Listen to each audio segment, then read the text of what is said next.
What's going on, guys? Welcome back to the Nick 4K video. Today we are checking out a video by Eddie's Films and Stuff, and he's going to be talking about the pros and the cons to buying 4K Blu-rays. So for those of you who may not know, I am a big proponent for physical media in general. I'm a massive fan of 4K Blu-rays. I have hundreds of them. They are awesome. They also can be kind of dangerous, and the reason why I say that is because it's not really because there's the occasional bad transfer or anything like that.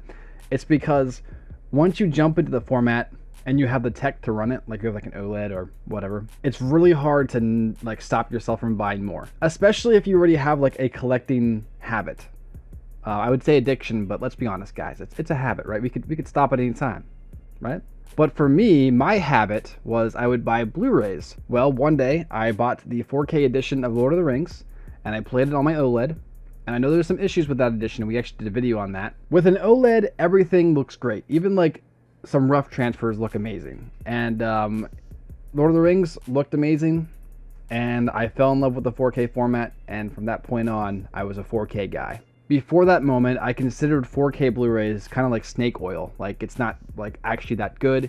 But I realized I was wrong. And I think he's probably going to cover that in this video with a bunch of other stuff. So let's check it out. But before we do, make sure to like, subscribe, turn notifications for more videos like this. If you find any videos you want to see me do a reaction review to, let me know in the comments.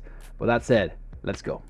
Hey, what's going on, everybody? So thank you for clicking on this video. Today I wanted to talk about some pros and cons of buying 4K Blu-rays. I am by no means an expert on the 4K format. I am just simply someone who loves movies and loves collecting 4Ks and Blu-rays. Maybe my thoughts and experiences will help you if you're someone who is unsure about 4K. I have that shelf behind him. Trying to make the you can't see it, it's off screen, but it's back here. 4K. Not this one, there's another one. This video will be helpful. Of course, please watch other people's videos. There are tons of other videos like mine, articles, forums where people discuss the 4K format and what are some advantages, maybe some disadvantages. So hopefully my video will just be one more resource for you and not the only one. All that being said, I have 3 pros of collecting 4Ks and 3 cons. I'm gonna go ahead and start with some of the pros. So let's get the first and most obvious pro of buying 4Ks out of the way, and that's going to be 4Ks offer the best quality possible. Now, we all know that streaming has the issues of compression. We've all experienced 100%. that when you're watching a movie on Netflix and you start to see the buffering. That's always annoying.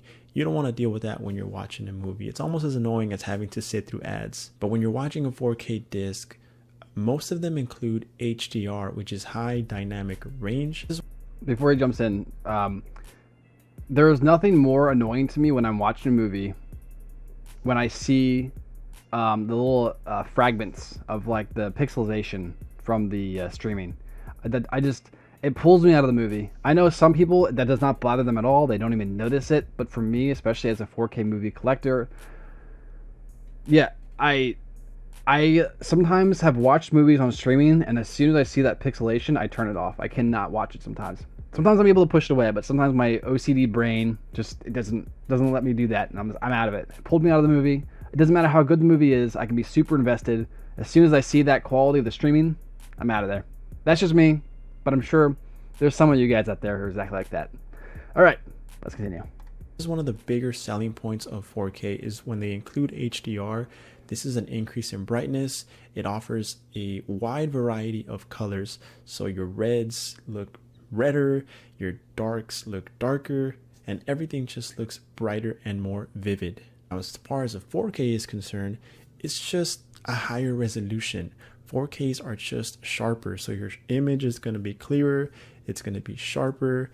You're going to be able to see those fine details in, people's faces, close-up shots. Those are all going to look more detailed because of this higher resolution. And that's just due to the higher number of pixels, or those tiny dots or squares that display the TV's image. So not only are you getting the better picture quality most of the time, you're also getting an improved audio quality. 4Ks nowadays come encoded with a Dolby Atmos track or a 5.1 track, and they just sound better. It's really hard to debate the fact. Now, granted, most people who sit and watch movies are not listening for every sound effect. They're not focused on each pore on somebody's skin. But for us movie lovers and us film enthusiasts, Blu-ray collectors, we do appreciate the finer qualities. Now, Yeah, what it comes down to, I always say this: I want the best. I want the best quality I can get. Streaming does not give me the best quality. It does give it to me faster, right? I get some fast food faster, sure. But if I'm going to put money, invest into a format, I want the best edition out of that format, right? And that's what 4K Blu-rays do. He mentioned about how the 4K resolution is awesome, and that is true. Of course, it looks better than HD. It will always look better than HD. That's just the way it is. But the big thing for me, when it comes to my movies, especially on an OLED like I have, it's the HDR. That is just a completely next level technology that comes to physical media, and just like and our streaming services, they have HDR as well. But it's just something that, like the physical movie, you're just gonna get the best, especially when it comes to that HDR. And like I mentioned earlier about the pixelization, I hate it. So you don't get that issue with the physical media. That's why it's so good. I agree with everything he just said. Another pro of the 4K format is that it has become more affordable. Now, I know some new releases, if you buy them like day one of release, they're still costing anywhere between $20, $25 to even $35. And that's not even mentioning boutique labels, Boutiques, yeah. premium sets that can go up to $45, $50. But in general, if you wait about a month after a release, or you wait for sales, I know, we just had Prime Day deals, Black Friday, if that's still a thing, but secondhand stores, things like that. If you just are patient and you look in the right places, 4Ks can cost as low as $15, $10. I've seen 4Ks drop even lower than $10. If you have stores like Half Price Books near you, or thrift stores, DVD exchanges, a lot of times they'll carry 4Ks for $10. Yeah, sometimes they charge a little more when the 4K has maybe a slipcover or it's a steelbook or things like that. But if you just find a standard 4K out in the wild, it can cost you $10 or less. Yeah. So they definitely have become a little more affordable. For sure. 4Ks have definitely become more affordable. You'll see that in a lot of different ways. I think that obviously new releases, that's going to happen for the end of time. They're always going to be more expensive. You don't have to go and buy off right away. You don't have to do pre-orders. Pre-orders are smart for certain things, though. As we noticed, as the format is becoming more popular, what we've seen is like 4K steelbooks. Those have just been skyrocketing in popularity, and you can't even get them at release. Like Dune 2 steelbook, or there's another one that just popped. My brain isn't letting me think about it right now. But Dune 2, and then Twister was one of them that got stuck for a while. And then there was another one that was really just popular, everybody wanted. But Dune 2 might be the best example to use. Truthfully, if you want the special edition of some movies, you will have to pre-order them if you want it. There's plenty of times with my physical media group, like I said, if you want to join that, there's a link below. It's got a nice group over there. We got a bunch of deals and pre-orders and stuff like that going up every day. But the one thing that people always say is, oh, I'll wait for the price to drop. I'll wait for the price to drop. And the standards, sure, those prices will drop. But the collector's editions, the steelbooks, those sometimes, not all the time, but like, I would say, especially more like within this last year, almost every 4K steelbook I've seen of like a newer movie that's like an edition that you can't get anywhere else or whatever, exclusivity or whatever that stuff is, it goes out of stock and you cannot get it for retail price. You're gonna be paying extra to the scalper on eBay or on the Facebook groups or whatever. It's one of those things where you just kind of have to pay attention and see which one's popular. If you really want a movie, you got to put money into it. If you don't need the special edition, and there's a lot of people who are okay with just getting standard versions, and that's what they want, you'll be fine. I have yet to see a standard version of any of these movies go out of sale. However, I have seen collector's editions and steelbooks go out of sale very fast before the thing even comes out. So that's just one of those things where you just have to kind of pay attention to it and just keep your eye out for things. So that's just my personal opinion. But overall, though, it has become a much more affordable format, and yeah, that's good. That's good for people who are slowly getting into the format. And I've seen just in this last year, it's been the popularity of physical media has been rising because people are tired of streaming and the bull crap that comes with it. And I don't blame them. That's just the way it is. slowly but surely. Check places like Blu-ray.com where they post the most recent sales. You can sort by newest deals, lowest deals, and you can look for the best prices for a 4K disc. Now, a third and final pro for today that I wanted to discuss is, and this is mostly if you're a collector and you care about presentation, I'm talking about the packaging. When you buy a 4K disc, you are usually going to be getting the best edition available. When a 4K movie is released, it might come out as a steelbook or a premium box set. Like I said, let me demonstrate steelbook with an example. So I bought this steelbook version of The Crow on 4K, and I believe this was a Walmart exclusive, but it comes with some great artwork, a slipcase with front and back art, and if you open this up, it has some interior artwork as well. So a really premium edition, and this is a really cool steelbook in my opinion. I like that too. I have the so if you're a collector and you care about that sort of thing, 4Ks will usually put out pretty cool editions of a movie. If I'm not mistaken, the only other version you could have gotten of The Crow prior to this release was just a standard regular Blu-ray case, and that's more than good enough for a lot of people.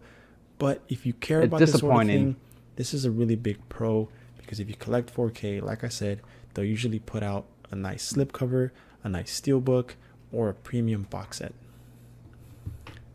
And I know that kind of goes against my last pro, which is affordability, because steelbooks, box sets, they usually aren't the cheapest, but the option is there if, like I said, if you care about that sort of thing.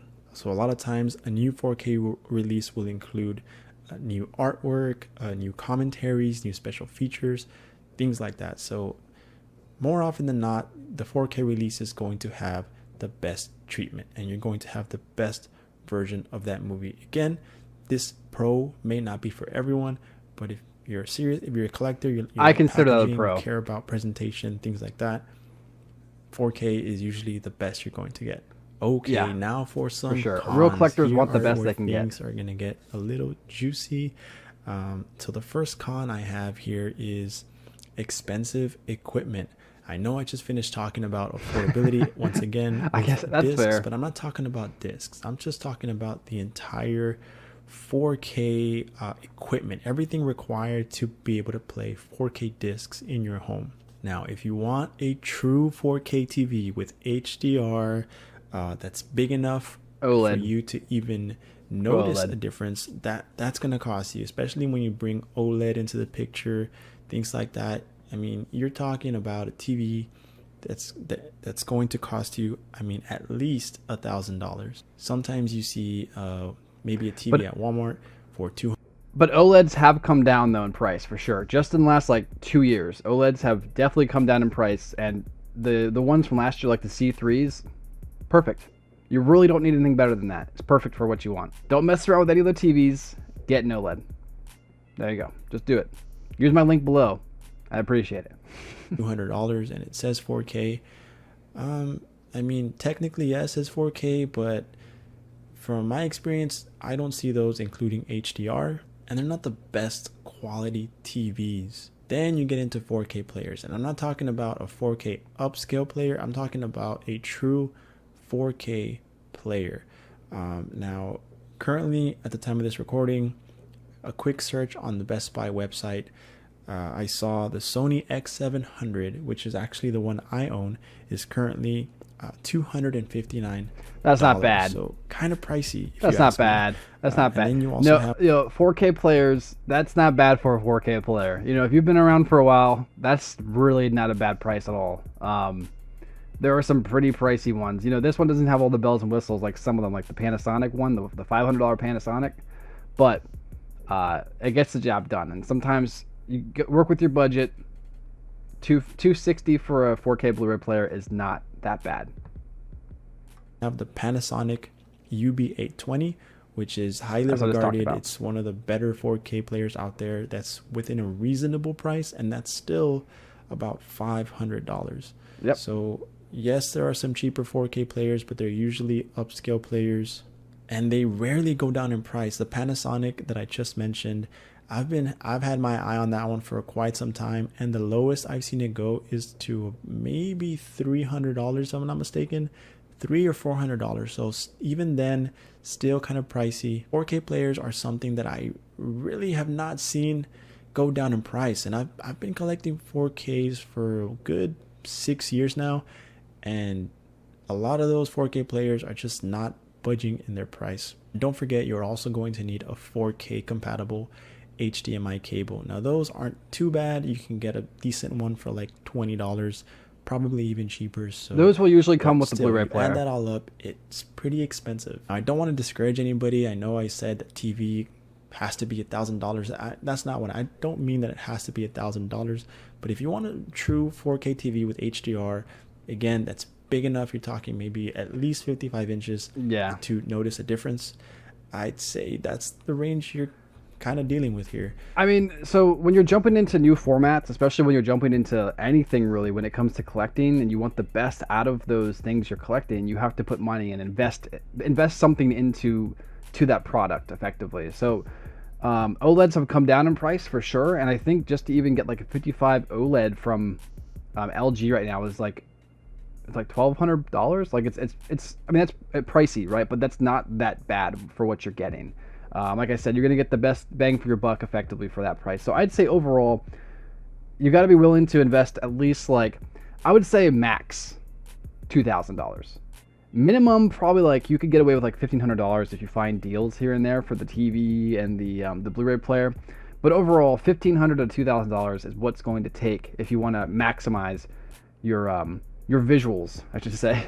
He didn't even get into the sound system stuff yet. He might talk about it. I don't know. Maybe he won't. But the sound system, that's a completely different ballpark if you want to, crank that out. But effectively, if you want just like a good enough experience to still maximize your overall enjoyment of a movie, you got to put at least $1,500 to $2,000 of an investment. But like I said, that's with all things. You know what I mean? You want to get big and strong, you got to invest in better food.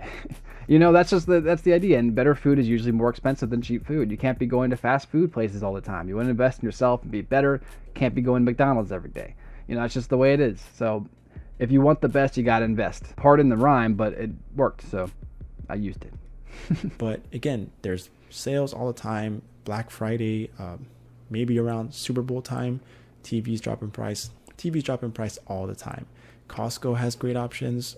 As far as 4K players go, PS5s, Xbox One X. I mean, I don't use those as 4K players personally, but I've heard people use those all the time, and they work perfectly fine. And of course, you can also use them to play video games. So 2 for 1 there. They are great options for 4K players. Okay, so I'll add to that because I did this at first too. Before I got my own personal standalone 4K player, I actually used my Series X for a while, my Xbox Series X. And it worked great. The only thing is that for some reason, Series X and PlayStation 5s, they can't do Dolby Vision off of discs. Some people don't care about that, and I guess that's fine, but there are people who want the best, and right now Dolby Vision is considered better than HDR10. So if you do want to be able to get Dolby Vision off your discs, you have to get a dedicated player. I have no idea why that is the way it is, because these systems can do Dolby Vision over streaming, but they can't do it through their physical media optical drive. I don't know why that is, but there you go. There's a little fun fact for you. From what I have heard. Now, this next con is also for maybe those people who have been collectors for a while. Maybe you bought several Blu-rays and then the 4K craze came about. That con is the issue of double dipping. Now, double dipping is double dipping. Okay, I don't have this problem. Double dipping is not my problem, except for when it comes to Lord of the Rings movies. I have 5 different editions of Lord of the Rings movies. I have a DVD, I have a Blu-ray, and then I have 3 different 4K editions of them. I just can't help myself. But with everything else, I'm okay with. I've never double dipped on anything. So that's just me, though. I'm sure there's a lot of guys out there right now watching this video. You have double dipped, and shame. I'm just kidding. If you're happy about double dipping, that's great. But more power to you. And I hope I hope your bank account's okay. I hope your wife's not mad at you, because double dipping can really get your wife mad at you, I've heard.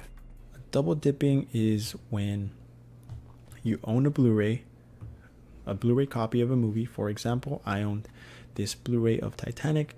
Got it several years ago at like a Barnes & Noble or something for $20. Then the 4K was announced a couple years later, and I had to buy it on 4K because it's one of my favorite movies. Of course, different artwork, slipcover, and of course the increase in picture quality. So I had to get it. Now, some people would say that's not a double dip, that's an upgrade. But to me, that's a double dip is buying the same movie twice. So yes. Already own Titanic. I could probably watch this Blu-ray for the rest of my life and be totally fine with it. Did I have to go out and purchase the 4K? I consider a double dip, for me anyways, a double dip for me is when you buy, regardless if it's the same, like a double dip for sure is when you buy, like, let's say he bought 2 of the 4K Titanics. That's a double dip. He didn't need to do that. A double dip is also when he has a standard Blu-ray and a 4K. Sure. An upgrade to me is when you bought that Blu-ray to get the 4K and then you sold that Blu-ray. You know what I mean? So you no longer have the original Blu-ray. So I think like double dipping is when you keep both of them. At least in my mind, that's my headcanon. Maybe I'm wrong, but that's how I think. Okay, $20 here. That was kind of a lot for this Blu-ray. I'm not going to lie, I probably overpaid for that. But another, I don't recall, maybe $25 here. So nearly $50 to own Titanic. So when you're rebuying movies and have that issue of, or that internal conflict with yourself of, should I buy this movie on 4K? I already own it on Blu-ray. Or is this worth the upgrade? Then you have that issue of double dipping. That can definitely be a con because it can turn what's supposed to be a fun hobby into a stressful hobby. Now for the third not only just a stressful hobby, but also a mad wife. That's what you got to watch out for. You not only do you get a stressful, more expensive hobby, you also get a mad wife. So that's kind of one of those things you have to fight. For me, I'm an upgrader. I will I buy my 4K.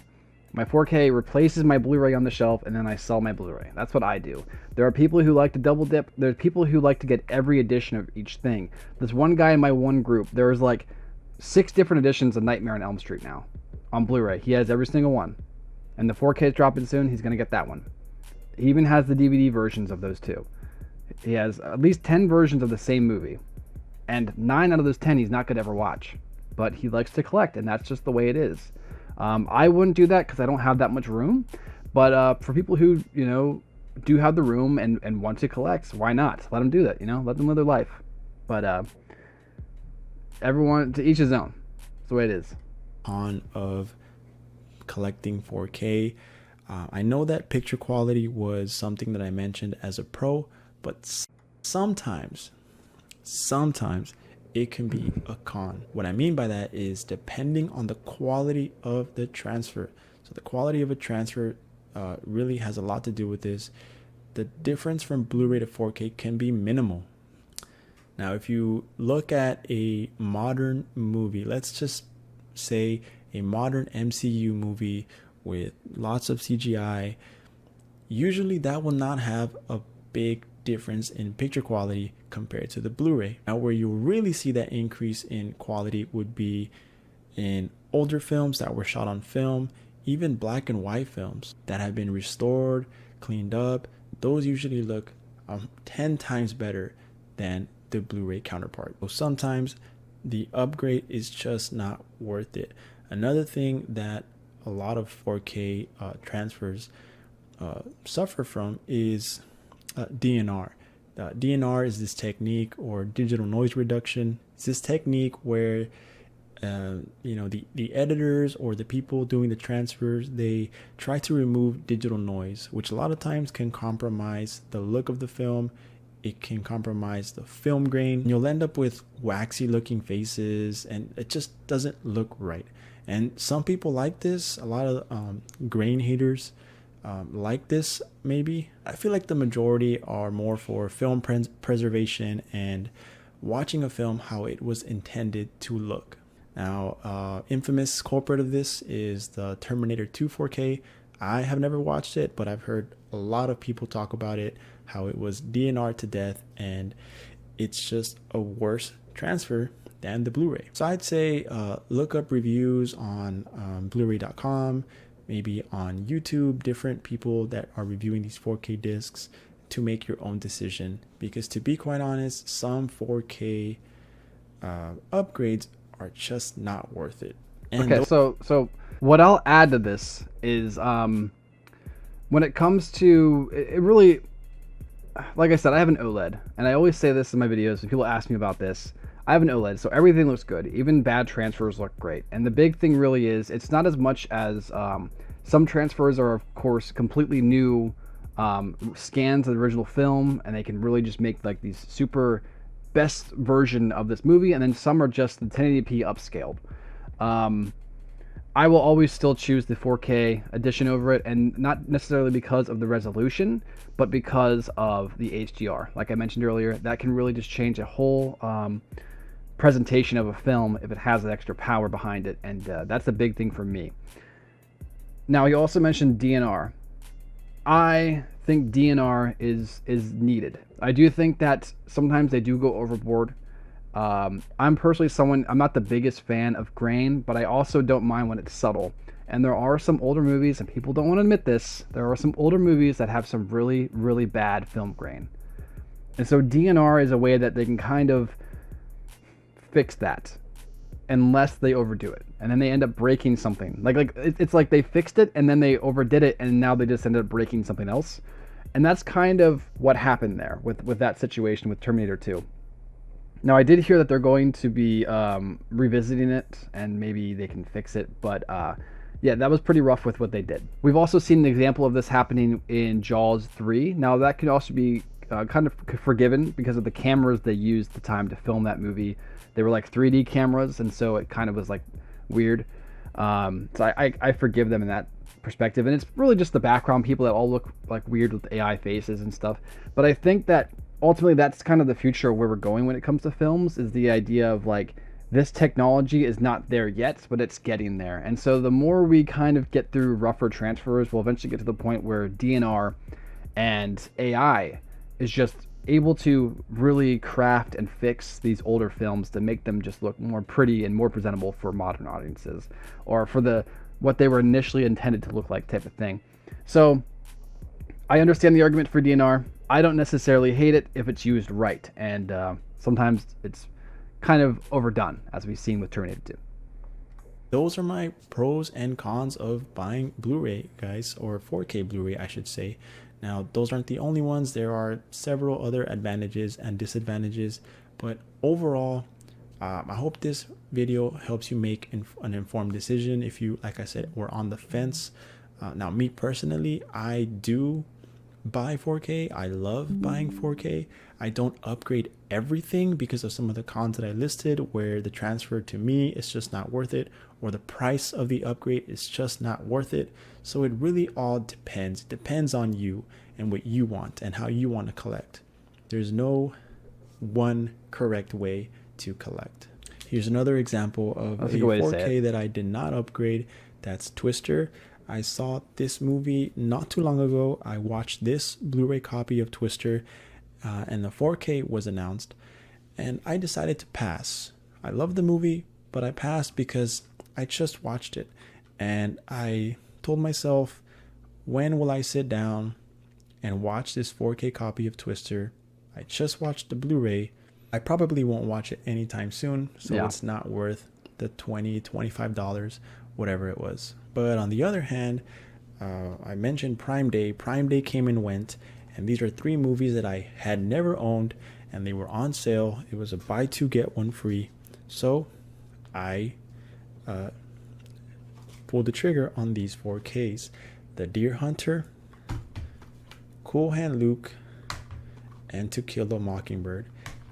Hadn't owned any all of them solid on movies, any format, and they all look good on 4K. It was a no-brainer to take advantage of a Prime Day sale.